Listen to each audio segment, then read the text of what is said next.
Hi guys, this is kbunschoten, the president and founder of Certum Solutions here in North Carolina. Today I wanted to go over the different kinds of items and how to know what kind of item you have and how to set those items up.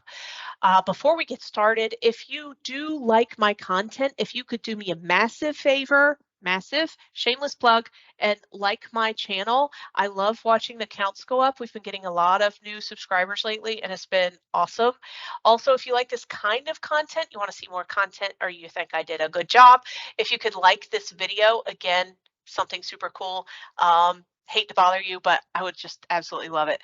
So anyway, that being said, let's get started.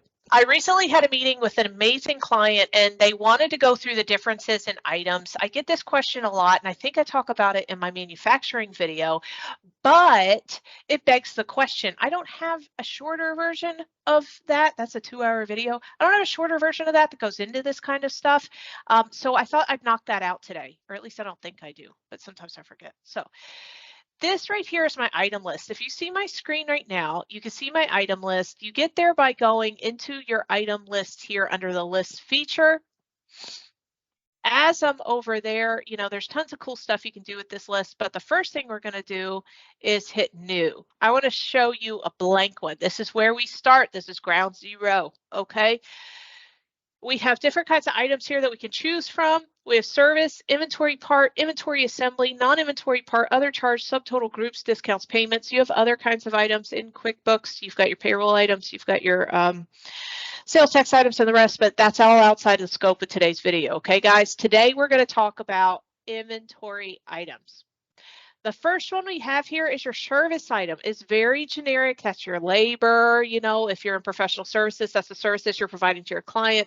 If you have a subcontractor that helps provide this service, you want to click this button. The service is used in assembly, so we'll get to that in a minute, or is performed by a subcontractor or partner, okay? That makes this button right here, makes a two-sided item, okay? One side. Description. This is what's going on my invoice. I don't pay anybody to do the service for me. I don't resell this service. This is just a service I provide.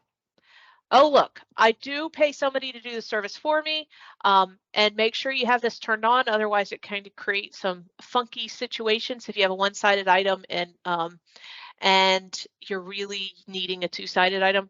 So I do buy this and resell it. I do have a subcontractor that does part of this, you know, or a partner or so on. This is used in assemblies, so on and so on. You need to make sure it's turned on. Purchase information here, your description on purchase transactions. Important to note, your cost field here is a preference. You can override this during your forms. Okay, everyone. Expense account, your preferred vendor. Okay, important. Description on sales transactions, the other side. This is where I'm invoicing. Okay, so sorry. Cost. I was talking about on the two-sided item. That's how much it costs. That's a preference. Same thing on sales price. Description of my sales transactions. Here's my sales price. Here's my income account. Right. If I need to edit markup stuff, I've got my markup stuff right here under this button. So for all of y'all that are heavily markup focused, that's where you get to that.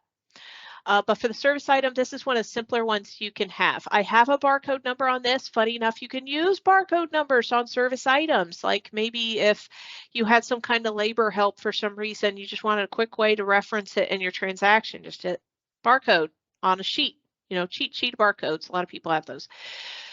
But that being said, it is one of the simpler types of items. Okay, if you have custom fields, this one's, I've been playing with this file, okay? I have lots of custom fields. You may not have this many, but here's your custom fields. This is a sample company. All right, next we have your inventory part, okay? Just take inventory away, say part, okay? I had a conversation with a client recently, which kind of made me want to dive into this a little bit more. A part is a part is a part. Doesn't matter what color it is, it's a part. The important thing to know that differentiates cousin part 1, inventory part, from cousin part 2, non-inventory part is, do I want to track that in my inventory valuations? Is this something I buy and drop ship to my customer? I never have it on hand, ever have it on hand. So I don't want to track my quantity on hand. Or is this something that I do keep on hand. I need evaluation on. I need to know how much is in my stock status report. Another thing I will note that kind of changes things a little bit is I have another video on alternate vendors. You have 4 alternate vendors and you have a primary vendor in QuickBooks Enterprise that you can link to an inventory part. You can do your enhanced alternate vendor functionality on an inventory part. You cannot, I may make myself to be a liar, you cannot do that on a non-inventory part. It's just inventory parts. Don't ask me why. Don't ask me why. I don't have the answers to everything. No, you can't. Okay, so inventory part. That's our next one, right? And under inventory part, you have your item name and number. You have, which is your first column on your forms, your sub item of your MPN, your manufacturer's part number. You have your barcode number, which I didn't know. I don't know if I mentioned this, but if you don't have barcodes turned on, you won't see this screen, this field. If you don't have multiple units of measure turned on, you won't see this field. Okay, it's only on if you have it turned on. Okay, notice my inventory part didn't even give me the option of saying, is this used in assemblies or is this done by something else where you're reselling it? It didn't even give me the option. It just assumes, rightly so, I'm going to have 2. Why? Because I'm buying them. It says it in the description. I'm buying this inventory part. I'm storing it, and then I'm reselling it. Okay. So on the purchase side, this is what's on your POs, on your bills, on the rest of it, your item receipts, right? You want to put in your description here, which will be in the column next to your item name or number. You want your cost. It's important to note this cost field here is just like the sales price field. It's a preference.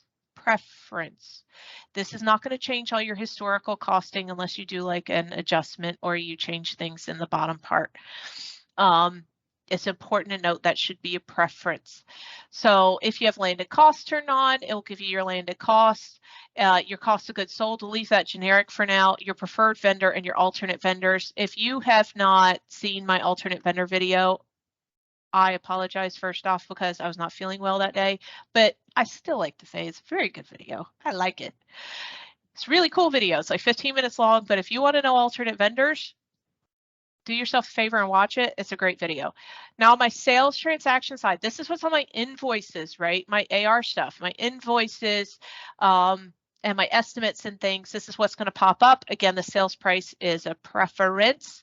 And then we have our income account that we want to loop this to. This is, again, called a 2-sided item because it has both purchase and sales information. If it was 1-sided, you would only see the sales information, okay?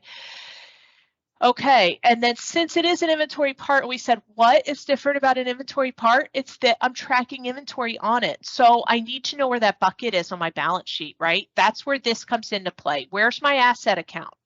Okay, it's under my materials inventory. I'm just going to leave that bad boy like it is. Here's another tip. If you don't have to, don't set up a million different inventory accounts. It's going to make your physical inventories and everything so much more difficult.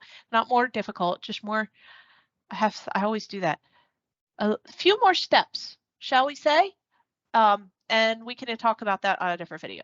But here's our asset account. Here's our reorder point. Here's our max. Here's our quantity on hand.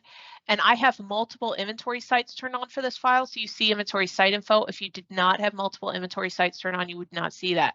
Here's our quantity on hand. Here's our value. You can override this here, much like an inventory assembly. Wow, okay. Much like an inventory adjustment, right letters, wrong combination. Okay. And anyway, so if I have multiple inventory sites, I can kind of do like an inventory adjustment there, do a true up. If you have alternate vendors, and this was a question I got recently, which I got wrong and then learned about, again, why I made a 15-minute video about it. Moving on. With your alternate vendors, you can track different MPNs per the vendor. So if each vendor has a different MPN, you can track that under your alternate vendor screen. But again, if you want to see more about alternate vendors, you need to watch my other video because I'm trying to keep this under some sort of reasonable amount of time. If I had notes and and so on, we can do that. I'm not going to close this out for this right now. I'm going to switch over to inventory, non-inventory part, show you what that looks like. It's very similar to inventory parts. You can make it, this is one-sided as it stands. This is just a part I sell. I don't keep it in inventory. or I don't keep it in inventory. I don't buy and resell it. Now I've made it into a two-sided item. Let me blow your mind. One-sided, two-sided, one-sided, two-sided. Got it? Okay. Two-sided item, we've got our purchase information, our sales information, just like the other screen. You will notice something is very visibly absent from here, and that is our part on the inventory valuation. That's where we're not marking what's in stock and so forth. Okay. Item name, sub-item, MPN, barcode number, unit of measure. Other thing is we can mark our preferred vendor. Have you noticed something funny? There's no button on alternate vendors here. Now, I'm going to get on my soapbox for a quick microsecond. I don't feel like it should just be limited to inventory parts when you have alternate vendors. I feel like I would really like if that was also available on non-inventory parts, because just because I don't keep it in inventory doesn't mean I don't want to have the option of being able to look at alternate vendors, but that's just my opinion. Okay. Okay. Then we've moved past that. Let's just jump up here to the inventory assembly. Inventory assembly is like a cake, right? I'm going to say a cake. We're just going to go with the cake thing today. I'm hungry. It's lunchtime, so we're going to go with cake. If all my parts, and that could be service items, that could be non-inventory parts, that could be inventory parts, you know, anything. If all those were the pieces of my recipe, the inventory assembly is my cake. Okay, so your inventory assembly is something that takes the different parts of everything else. It has that ubiquitous bill of materials that we're all used to hearing about in manufacturing, and you can set your bill of materials up here, and you set up your item name, number, all the rest here, and then I can make it two-sided too. Isn't that cool? That being said, more traditionally, I feel like it's a one-sided item because it's usually something we're taking parts and doing all this shenanigans in-house. But if you do use a partner or maybe a contract manufacturer, it might be something where you do use it from a vendor. So we can play around with that if that's the case with you. So we have item name, your sub-item of, barcode number, unit of measure because it's turned on, barcode measure because it's turned on. You won't see that if you've not configured your advanced inventory features or if you don't have that available in your edition of QuickBooks. Under cost, it's a global preference. Typically, you want to use your total BOM cost. Personally, that's my opinion. When you have your bill of materials and they're coming through, I want to use my BOM cost as a cost to my assembly. It makes sense, right? Okay, perfect. If you want to override that and use a preference, you can certainly do so. And you can also do it with user-defined cost. My preference would be to use my BOM cost, because if your BOM cost isn't right, then are we on a foundation of stone or are we on a sand? Am I right? I've got my COGS account here. We've got our sales price. You've got our income account. If you go, hey, this bill of materials looks really tiny. I'd really love to be able to expand it. You can click this full view and you can take a look at your BOM there, right? And it's kind of cut off here. And I don't know, my QuickBooks is acting kind of funny on me when I'm screen sharing, but it's got my asset account, my global builds, my total quantity on hand. In fact, let me try my little tricky trick here, see if I can fix that real quick. Taskbar behaviors, automatically hide. Ah, look at that. I got my real estate. So let's see here. Sorry for those that I just screamed in your ear. Here's my asset account, my global build point, my total quantity on hand, and my inventory site information because I have multiple inventory sites, okay? Okay, so we've covered a lot here so far. We've got our notes, we've got our custom fields, da-da-da. Let's click on notes. Let me show you something really quick. If you want a date timestamp, I just think that's kind of cool. I don't know, it's totally pointless, but okay. If you add an item and you immediately know it's a mistake, you can delete that item. If 1 second, as soon as it touches something else, you can no longer delete that item. It doesn't even give you the option here. It might give me the option. I don't think so. Yeah, you could delete it from the list, but you can't delete it from here. But once you touch anything, for purposes of database consistency, you can only make it inactive. Now, what does inactive mean? It means if it's on a report, or if you're running a report and it's inactive, it will only show up if there's something to show. Okay, so if you have stuff linked to like your P&L where you sold an item, it's maybe inactive now, right? I may not want to sell it anymore, but if I'm running my P&L, I still want to know it existed, then it's going to pop up. If it doesn't have any relevance to that P&L or whatever statement you're running, whatever report you're running, it's not going to pop up. Okay. Let's hit cancel there. Why'd I hit cancel there? I don't know, because it felt like a good time to do that, but I wasn't actually done. Other charge is just your weirdo charges, like, you know, late fees and so on. I apologize. So your late fees and things like that, those odd charges you just don't have another home for, you can still make that two-sided. Okay. And then we've got subtotals, pretty self-explanatory. If I want to subtotal something, what am I subtotaling? Here you go, right? What am I subtotaling? Here's my columns. Note to KD, fix your notifications for Teams. Group items, it's kind of like an assembly, but instead of building that in-house and then selling the assembly, I just want to group it all together at the point of sale. Okay, you can kind of use this for some easy assemblies if you just don't want to do those builds. If you don't want to have to deal with the whole build process, you can try to see if a group would work. But otherwise, you want to use an assembly. That's probably the most appropriate one for most cases, but you know, a lot of people use groups too. So there you go. Discounts, self-explanatory. Payments are self-explanatory. That in a nutshell is an item. So I'm going to set an inventory part up now. Okay. And I'm going to call it test. I bet you anything that, let's do test 3, 2, 1, because I bet you anything that already exists. Blah, blah, blah, blah, blah. Okay. Here's my MPN, my unit measure set. So this one, I've got multiple units of measure set. Okay.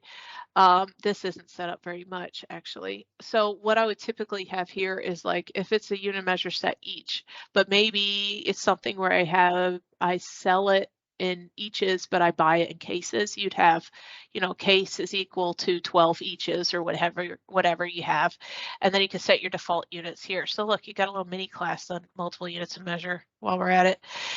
So here's our description on purchase and sales transactions. Here's our cost, our alternate vendor, income account, and so on and so forth. In fact, let me jump over to another assembly. So I was doing the one on springs for my alternate vendor thing, so it's probably more built out. Here's one that's already been built. This was springs. It's on the eaches unit measure set. Okay, we've got our cost built in at a preference there, our sales price at a preference there, cost of goods sold, our preferred vendor, and I want to look at my alternate vendors. Here you go. And one of the reasons that I like alternate vendors, especially now that I know more about them, is my lead time there. I don't really know another spot I have the opportunity to track lead time a whole lot in the system. I might be wrong. Let me know if I'm wrong. But for the most part, lead time is a field that I'm looking at when I'm looking at my alternate vendors. And then you've got your vendor PN or part number, like your MPN for that vendor. And then it tells me what day I imported it. You can have up to 4 alternate vendors, people. This lists all my vendors here, but I don't have all those built out and so forth. So anyway, there you go. That is, in a nutshell, my quick video on types of items and how they apply. If I missed something or you want me to go more in depth on a topic that I covered over this video, please let me know. I'm trying to go ahead and get more of my videos put together now that things are calm, and knock on wood, because now that I said that, everything's going to come out of the woodwork. Anyway, thank you so much for watching. As always, it's a pleasure, and I can't wait to talk to you again. If there's anything we can do to help, I'll put our contact information in the body of the video description. We're Certum Solutions, phone number 980-210-6946, and email help@certumsolutions.com, and we're happy to help. And we also have a consultation booking link, which I will put in the footer of the video. Thanks again. I hope to speak to you soon. And thanks for being great and awesome and wonderful and somebody that watches my videos. So thanks. Bye.